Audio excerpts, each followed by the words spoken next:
98 FM Muara Citra Ganitri Sukabumi. Pas di hati, yang lain lewat.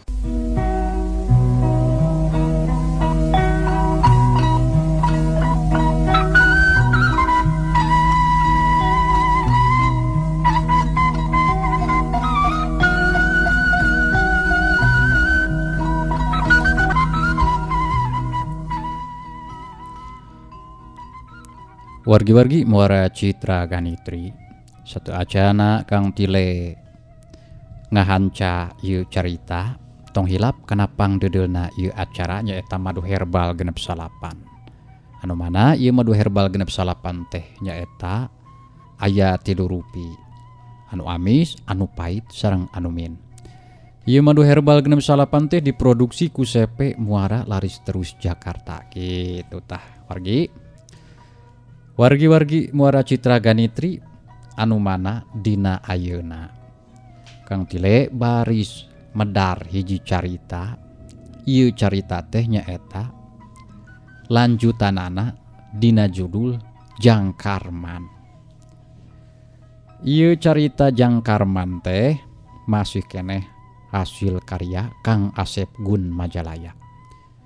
Nanging ayeuna mah nyaeta Jangkarmana teh parantos sepuhnya sanes sepuh atos 30 tahun kalangkung.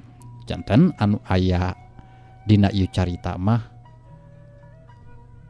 Jangkarman teh parantos gaduh murang kalih. Kitu tah wargi, kumaha cenah jalurna ieu carita Jangkarman bagian anu seri kadua teh wargi. Sumangga langkung paos nama urang sami-sami Bandungan ku sadayana dina judul ning carita Jangkarman.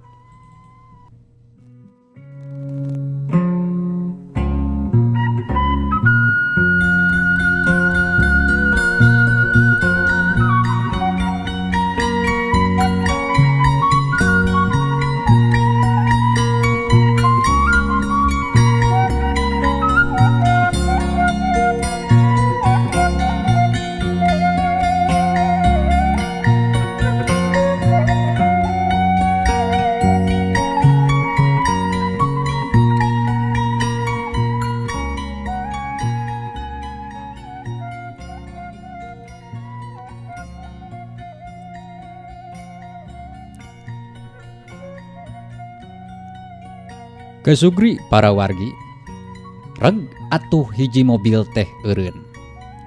Anu saurang kaluar, kalacat naik ka tukang ngaroris barang anu sawareh geus dipaling tea. Sabaraha bal anu dikokod ku gormolan teh Jang? Ceuk supirna anu harita keur nangtung di handap bari tatanggahan. Waduh, celaka Kang, aya kana 20 karungnya eueuh na oge kumaha atuh? Ceuk anu ngaran si Ujang bangun anu geumpeur jeung reuwas. Oh, kun bae. Turun we turun. Da geus cilaka. Urang laporan we ka bos. Atuh gajeleng si Ujang teh turun nyampeurkeun ka supirna. Muru naik deui Jang. Akang rek nelpon heula ka bos. Ceuk supirna bari ngodok HP tina saku jaketna. Halo bos. Kecelakaan bos. Barang aya anu ngabegal. Ya keur di jalan yo. Sabaraha bal anu dirampasna? Tembal nu dina telepon. Aya kana 20 balna bos. Kumaha atuh? Kira-kirana apa teu komplotan mana anu ngabegalna? Tanya bosna deui dina tungtung telepon. Ningali dina dedegan sareng gerakanana mah komplotan si Geheng jiga nama anu biasa. Heueuh nyakeun bae. Jug wae teruskeun. Isukan ka dieu leuwih awalnya. Ceuk bosna deui bari nutup teleponna. Kasugri para wargi. Pak Yosep teh saurang pangusaha muda anu bergerak di bidang barang daur ulang atawa anu leuwih populer namanya eta barang-barang rongsok atawa rongsokan. Timimiti beusi-beusi tua, kertas, plastik, logam jeung rea-rea deui. Lain bandar anu biasa ngabogaan lapak, tapi ieu mah geus kasebut big bossna anu ngawengku puluhan samalah ratusan lapak-lapak rongsok anu aya di sakuliah kota-kota nu aya di Nusantara. Tapi sok sanajan kitu Yosep mah teu bauan resep campur jeung pagawe-pagawe teu ieuh asa aing jadi big boss. Estu sikepna teh salawasna ngarendah we jauh ti sifat adigung jeung kumarungkung gede hulu. Sanajan umurna masih kawilang ora keneh da karek ngarumah tangga jeung Bu Olivia oge can jejeg sataun.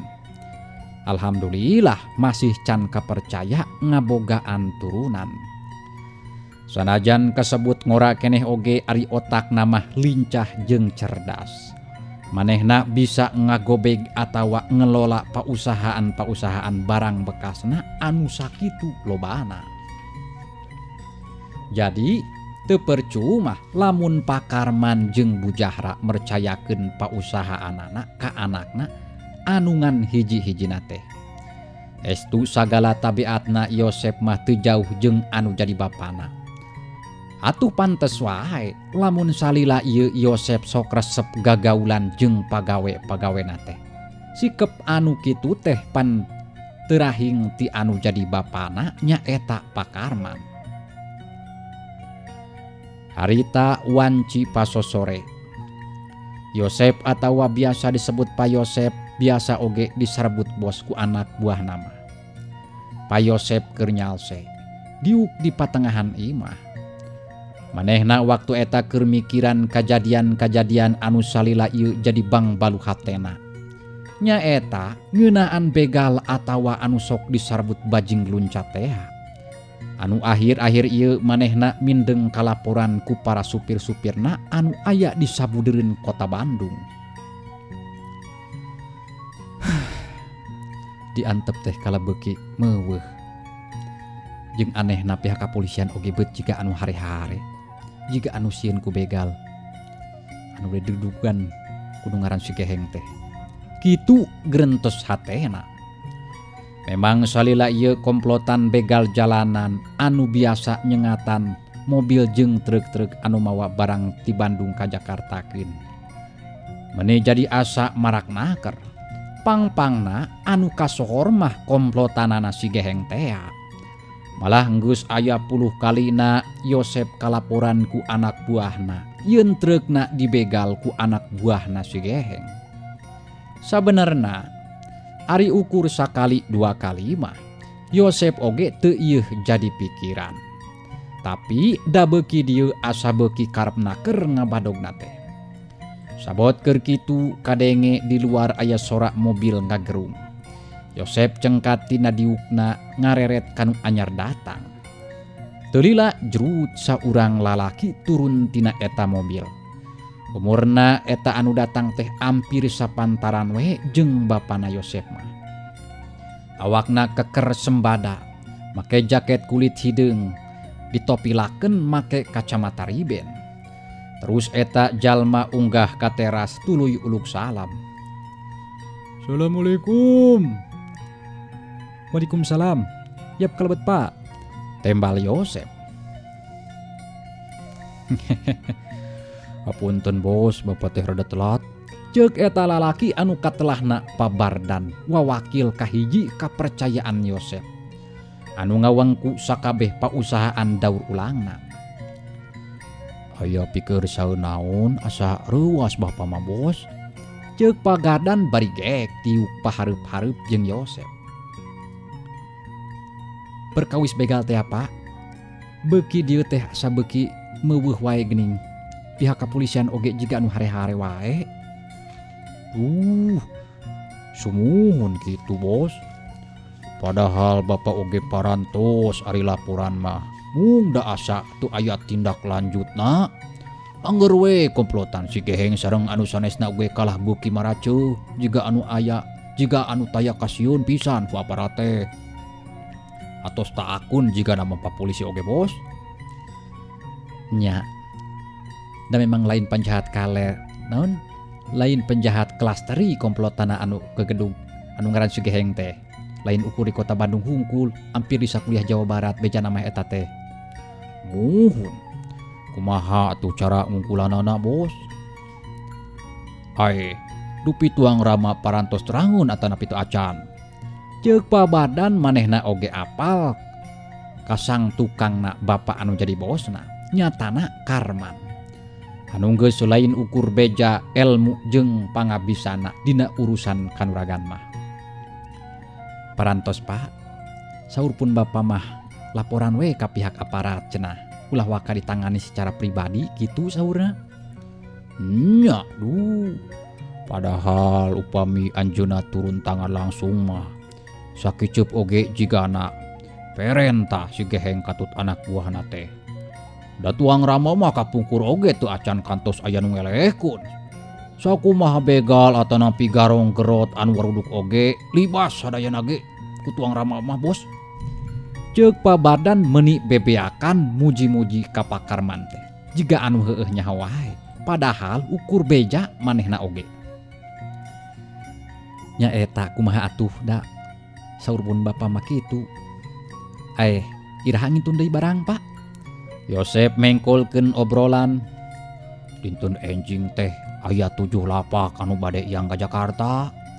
Duh, asa palawur. Aya deui we tah komplotan si geheng teh. Pabardan ngarahu. Ulah waka tujuanana hiji we heula anu deukeut ti dieu iangna. Keun abdi sakalian rek nuturkeun ti tukang. Penasaran.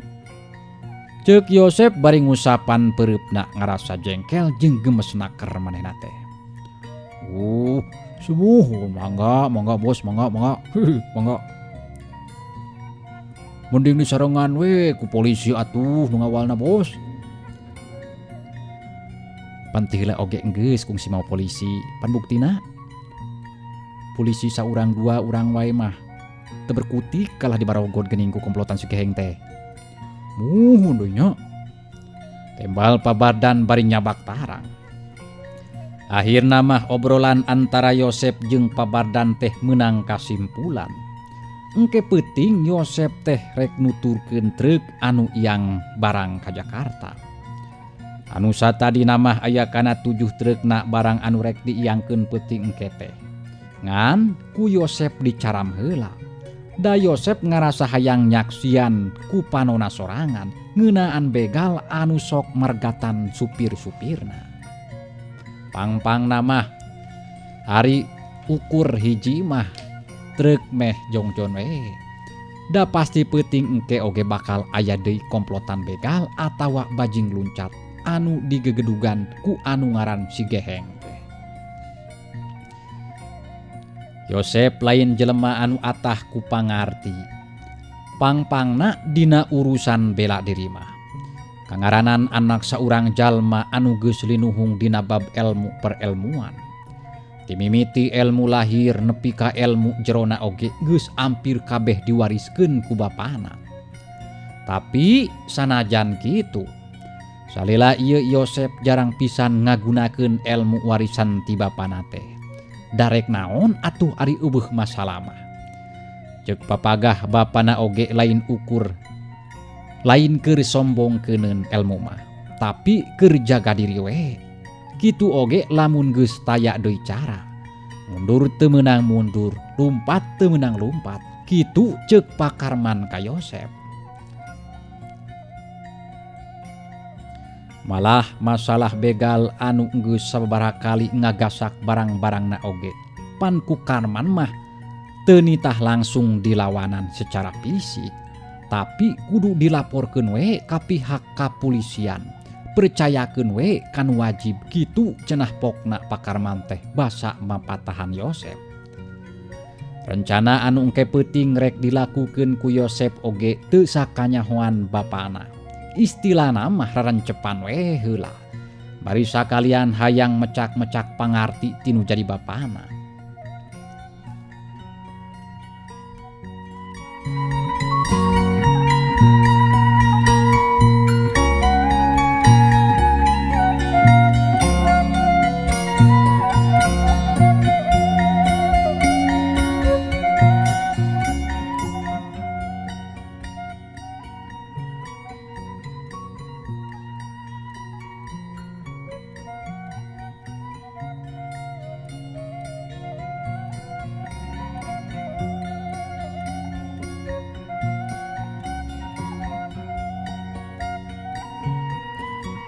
Kasugri. Para wargi, gancangna ieu carita harita geus waktuna pikeun iang barang. Geleuyeung mobil Yosep nuturkeun truk barang anu aya di hareupeunana. Pabardan oge milu harita teh maturan Yosep. Di pelebah mana biasana komplotan begal anu sok mergat teh, Pak? Yosep tumanya ka Pabardan anu diuk di gigireunana. Pelebah tikungan anu ngalangkungan perkebunan enteh biasana saur laporan barudak mah bos. Perkebunan eta jauh keneh atunya Pak. Pantesan we di dinya mah da tempatna oge ti iseun atuh jaba parwek deui ngeunaheun dipake tempat panyumputan begal teh. Leres bos, da saurna seueuran nu ngabaregal ge. Matak bapa mah asa hariwang. Kadewe bos sing ati-ati. Saya nama ulah turun upami aya eta begal bisi cilaka. Pabardan ngedalkeun ka hariwangna. Tenang Pak, keun bae. Urang adu awe kanu Maha Kawasa mugi disalametkeun. Amin. Amin. Walon Pabardan bari hate mah angger gegebegan can teger. Wargi, jalanan teh beuki peuting beuki sepi wae. Kandaraan anu ngaliwat oge beuki carang, ukur mobil-mobil galedhe nu biasa iang tengah peuting anu ngangkut barang-barang kaluar kota. Di hareupeun truk anu ngangkut barang rongsok nu rek diangkeun ka Jakarta anu dituturkeun ku mobilna Yosep. Ukur aya 2 we mobil anu harita patutur-tutur di jalan eta. Biasana dina waktu kitu para begal atawa bajing luncat teh sok ngalancarkeun aksina. Mobil anu diincerna sok diharalangan ku sababaraha urang komplotanana. Anu saterusna julung-jeleng kaluhureun truk. Nurun-nurunkeun barang babawaan eta truk. Untungna tara kabeh. Maksimal 5 atawa nepi ka 10 bal anu diparaling ku komplotan si Geheng teh. Kumantung gede na balan eta barang. Jeung sok milih-milih deui. Anu dicokotna ukur barang-barang anu sakira gede ajena. Lamun barang rongsok pastina anu dicokotna teh barang anu mahalna. Kayaning logam-logam tambaga jeung anu sajenisna. Da anu kitu anu mahal dina jenis rongsok mah. Bayangkeun we ku para warginya. Sakilona tambaga mah nepi ka 50.000 leuwih. Sedengkeun sabal oge rata-rata aya kana 70 kilona. Jadi lumayan lamun dipaling 5 atawa 10 bal oge. Karugian teh nepi kana 20 jutaan mah sakali dibegal. Sakali 2 kali mah teu jadi pikiran pikeun Yosep. Tapi ieu mah geus leuwih ti 10 kali. Hati-hati bos.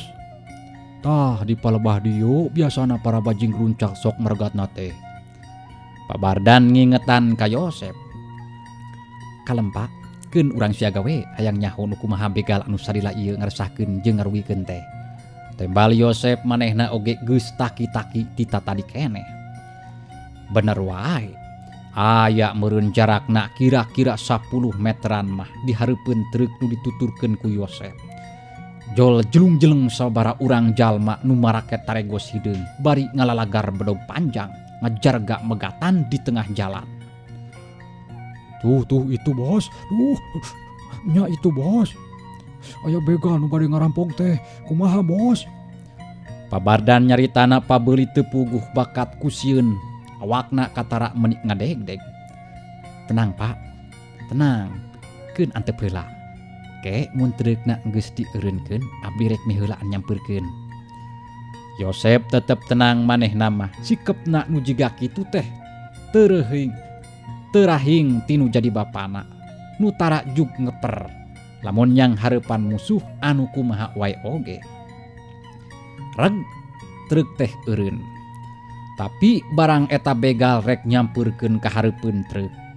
Mobil nu ditumpakan ku Yosep miheulaan ngahalangan. Atuh otomatis anu rek ngagarajleng kaluhureun truk teh perhatianna kabeh museur ka mobil Yosep. Nu di jero mobil. Kaluar siya. Rek nanhaw siya kahayangan ay sakaya. Ceuk anu saurang bari ngagedoran kaca mobil Yosep. Baturna ge teu waraka nanaek kana truk. Ngadon ngariung mobil Yosep nu keur digedoran ku gegedugna. Pagardan mah nepi ka wer-weran ngompolan maneh bakat ku soak nempo bedog anu digedor-gedorkeun kana kaca mobil. Tapi Yosep mah tetep kalem. Cicing ulah keluar pak, keun ku abdi di sanghareupana nu kieu mah hayang nyaho. Ceuk Yosep bari muka pantok mobil. Jurut manehna turun. Jugrob we kabeh begal ngepung ka Yosep. Bari nodongkeun bedog-bedogna kana beungeut Yosep. Pon kitu deui gegedugna. Kaluarkeun sia sakabeh barang berharga anu aya dina jero mobil jeung anu aya dina jero dompet sia. Mun sia hayang hirup kanya mah. Gegedugna eta begal nyorongot bari gantelkeun congok bedog kana dada Yosep. Ari anak buah namah marundur harita ka tukang, tapi angger teu waka bergerak. Ngadon ngalalajoan gegedugna anu keur nodongkeun bedog ka Yosep. Keheula.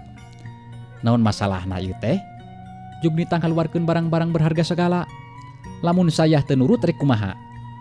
Tembal Yosep angger, saeutik oge teu ngarasa geumpeur atawa sieun. Eta hartina sia hayang modar. Yo, rasakeun sia loba bacot kunyuk. Kituna teh bedogna langsung ditusukeun kana lebah dada Yosep. Anu memang tatadi ge pan geus diantelkeun eta cong bedog teh. Tapi kalawan rikatna keur awak Yosep geus leungit di hareupeun si gegedug begal. Kurang ajar sia. Rek lompat ke mana sia? Cenah bari malik ka tukang. Tapi acan ge sadar kana naon nu kajadian. Aduh, celepet. Pipi jeung pundukna eta begal geus kabeunangan manten. Kontan manehna ngoceak awakna ngabangkieung ka hareupeun anak buahna nu harita ukur mata simeuteun. Teu ngarti kana naon-naon nu cikeneh kajadian. Ngabongohan sia. Sanggeus nempo deui ka Yosep mah sebrut deui si begal nyabetkeun bedogna rek nigas beuheung Yosep. Tapi teu pupuguh manehna kalah ngaguak deui wae. Samalah awakna oge ayeuna mah ngagedebut nangkarak bengkang luhureun aspal. Tapi teu lila oge jug kuniang deui eta si gedug begal teh hudang. Celegedeug nangtung. Terus kikideug karasa keneh sirahna asa lieur urut katimpuk pundukna tadi ku Yosep. Hei, kaulang kajeredog we sia, hayang maju kabeh. Podadan ieu manusia. Pokna marentah ka sakabeh anak buahna anu tadi ukur lalajo bari pating jaranteng teu puguh. Atuh geus ngadenge parentah ti komandana kitu mah jug srog-srog sararia ngangsreg pating salebar narajang ku sabetan-sabetan bedog ka Yosep. Podadan montong diberi ampun oi. Bari pating gorowok kituna teh matak baluas pikeun anu nempokeun. Pabardan anu aya di jero mobil manehna teu luas ningali. Kuat ka ngayak-yak bari peureum bakat ku soak nempu bedog nu pating sarpat ngarah kana awak tununganana. Pon kitu deui anu aya di jero truk. Supir jeung kenekna anu tadi nempokeun dununganana ngadu jajaten jeung begal. Maranehna teu bisa kukumaha. Da memang eueuh kawani saeutik oge pikeun mantuan kadununganana. Tapi memang Yosep teh lain tandingan eta sakabeh begal anu ngaraponanana. Elmu jeung kawani para begal teh eueuh. Alias eueuh nanaonna dibandingkeun jeung elmu anu dipikaboga ku Yosep mah. Sanajan bejana wedug teu teuraku sanjata naon wae oge angger eueuh hartina nyang hareupan Yosep mah. Sakiceup jirim Yosep teu katempo ku kabeh musuhna. Atuh ngadon silih kadek jeung baturna sorangan. Anu antukna pating koceak pating gorowok bari brapu mandi getih. Ai nanya haonan sia ngadon ngadek babaturan sorangan. Kumaha ieu teh? Gegedugna jadi ambek poporongos teu puguh. Nempo anak buahna anu teu pupuguh ngadon pating gerbru bari kabareunangan. Awakna baloburan getih. aya kana tiluanana nu kitu nate atuh anu saralemet oge jadi marundur ngarasa peot hatena nempo kitu mah. Hayo, hei, hayo, hayo samaraju nah ngadon marundur. Ari pisburis ya, hayo podaran, tong diberi ampun. Hei, tong diberi ampun. Pokna terus bari poporongos ke anak buahna. Padahal mah manehna oge hatena geus mimiti marmir nempo kanyataan juga kitu mah. Hayo maju jeung siana, lain popolotot ka anak buah wes ya bangsat. Yosep ngahaja mah panas musuhna. Dikitukeun mah kasungkal deui amarana si gedug begal teh. Kalawan teu make perhitungan deui ngan sabrut we narajang. Bedogna disodokeun kana lebah kekemplong Yosep. Tapi entengeun pikeun Yosep mah ngaladenan lawan anu geus kitu mah. Teu kanyahoan juk koceak, bedogna ngaceleng teuing ka mana.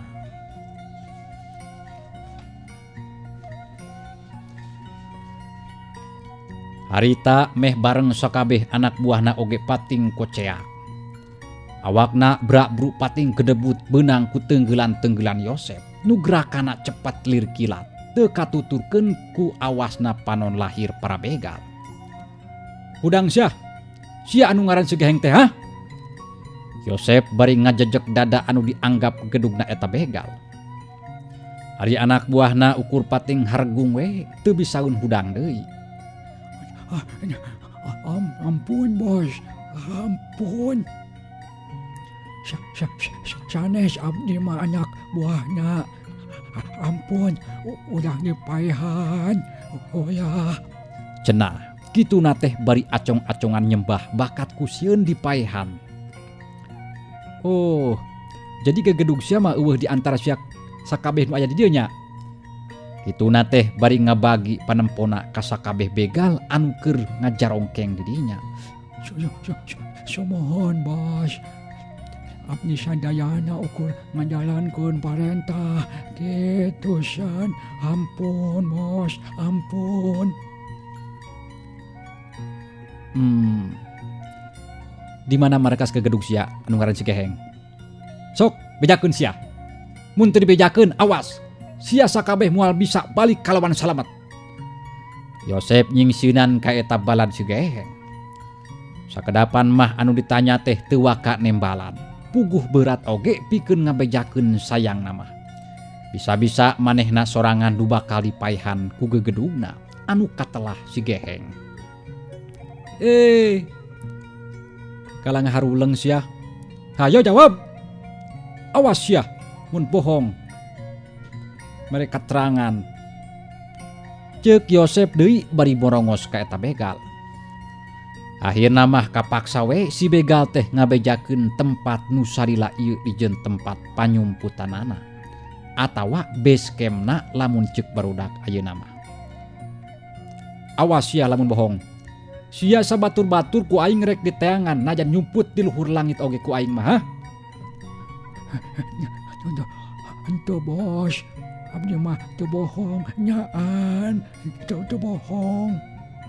Jor, si ayeuna mah geura marantau ka itu. Bejakeun ka gedung sia anu ngaran Sigeheng, tanggung jawab. Sia, tungguan aing rek ngajora gitu.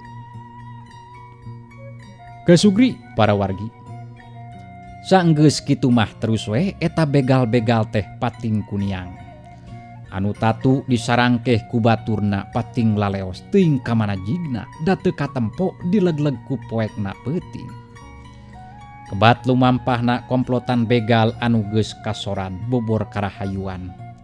Teu kuat ngayonan pangadiwasana Yosep. Saenggeus rada jauh lumampahna. Reg maranehna areureun di hareupeun mobil kol buntung anu ngahaja geus disiapkeun pikeun ngangkut barang hasil badoganana. Tapi peuting eta mah maranehna teh boro-boro hasil. Nu aya mah kalah menang kacilakaan. Kajadian sarupa kitu teh karek sakali we harita. Da salila maranehna sok ngajalankeun operasina can kungsi gagal. Komo nepi ka cilaka jiga kitu mah. Sajeroning di jero mobil sararea eueuh anu ngomong. Komo anu basa tadi kabenangan anu ngadon silih kadek jeung baturna teh. Maranehna ukur humarurung we ngararasakeun tatu tapak bedog. Anu jadi supirna oge tuanieun loba tatanya. Manehna geus bisa ngira-ngira naon nu geus karandapan ku batur-baturna. Sanajan samemehna acan pernah kajadian anu samodel kitu. Tapi teu wani nanyakeun harita. Sok sieun kalah ngabarerang ka manehna.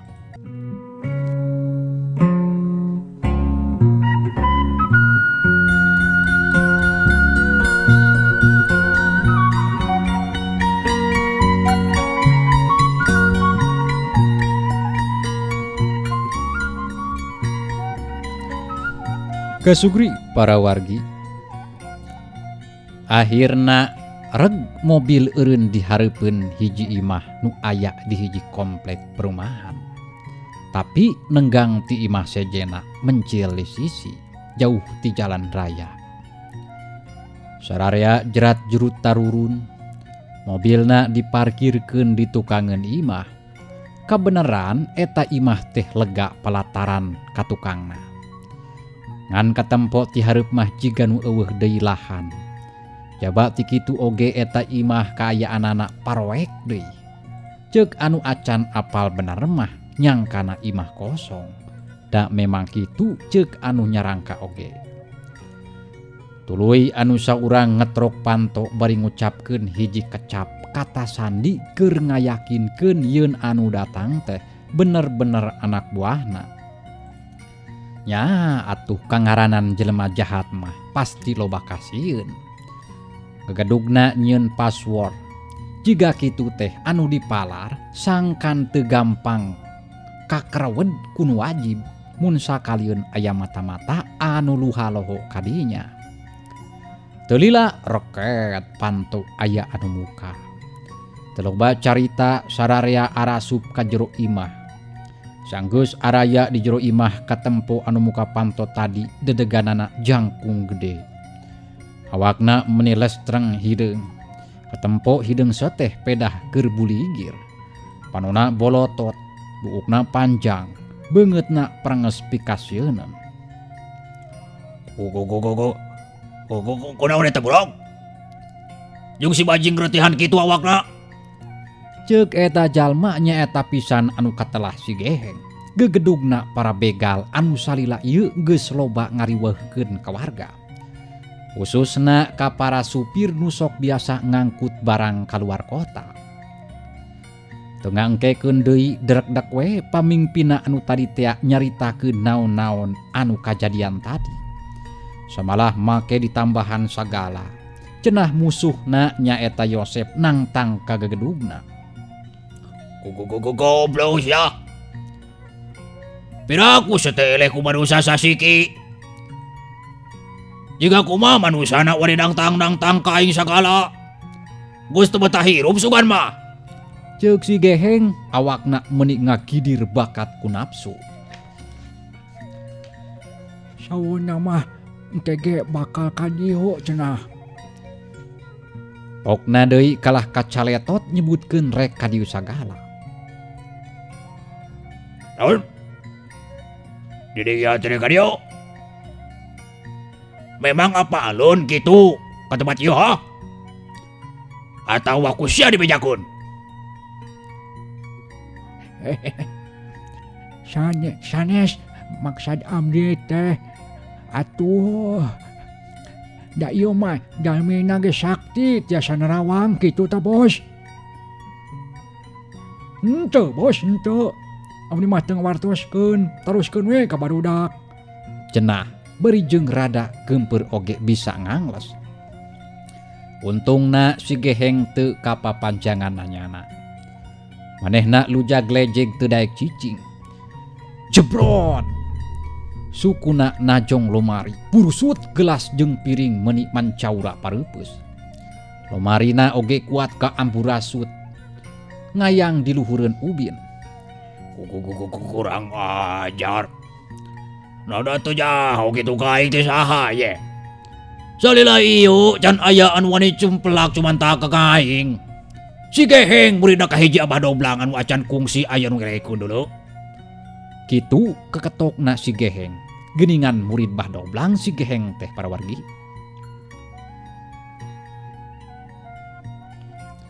Saha atuh bapana si Geheng anu sabenerna ka Sugri? Insyaallah cenah kapayun bakal dijelaskeun. Mangga urang lajeng ke dicaritana.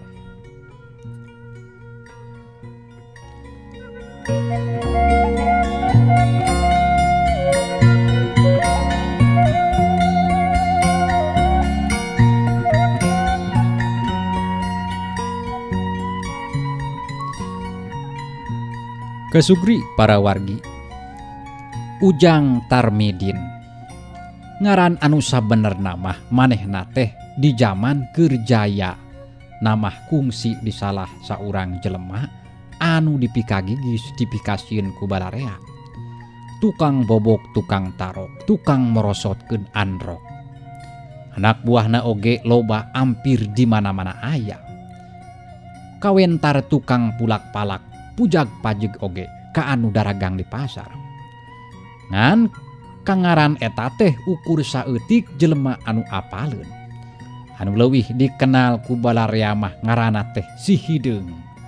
Jadi bapana si Geheng teh tayalian ti Si Hideung geuningan. Tapi ari kakarman mah teu bisa manggap mulia eta Si Hideung teh. Acan kungsi dibere meunang gelut ngalawanan karman mah can sakali-kali acan. Anu akhirna manehna ngagabung jeung komplotanana Abah Doblang. Tapi angger wae sarua. Bah Doblang oge anu kiwari jadi guru anakna nyaeta si Geheng. Masih teu mampu keneh wae ngayunan pangadiwasana karman mah. Anu sakumaha dicaritakeun samemehna. Sayangna atawa markasna Bah Doblang teh diburak-balik ku pihak kapolisian. Lantaran Bah Doblang jeung baladna geus mindeng ngabegal jeung ngalampahkeun kajahatan sejena. Bah Doblang jeung baladna marabur jauh ti tempatna. Anu akhirna nganjrek di hiji tempat. Tapi kulila-lila mah baladna baralik ka lemburna sewang-sewang. Kaasup Si Hideung. Si Hideung teh anak buahna Bah Doblang anu pangboclekna. Pangelehanana dibanding jeung anu liana mah. Di antarana aya si Bohim, terus Bah Juminta, Ki Jumhasik jeung si Dongkol Katut si Bajing anu anyaran ngahiji teh jeung anu lain-lainna deui. Bah Doblang manehna masih keneh aya di kieuna, hirup keneh. Ngan geus kolot pisan. Tapi angger we nepi ka geus pikun oge teu euy-euy resep keneh ngalulugukeun kana kajahatan. Moal tobat-tobat we jigana teh manusa jiga Bah Doblang mah. Hatena geus ngerak kakawasa ku kamungkaran jeung kajahatan. Tah kitu sasakalana mah pangna si Geheng jadi muridna Bah Doblang teh. Ari Si Hideung tayalian ti bapana si Geheng teuing saha ngaran aslina mah.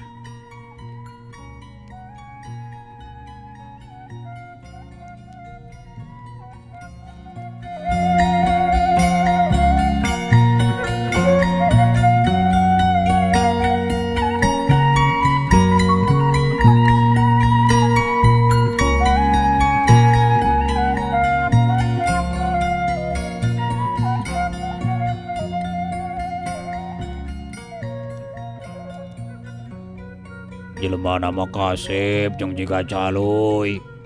Tapi gerakanana cepet pisan. Kitu nurutkeun laporan anak buah kuring mang.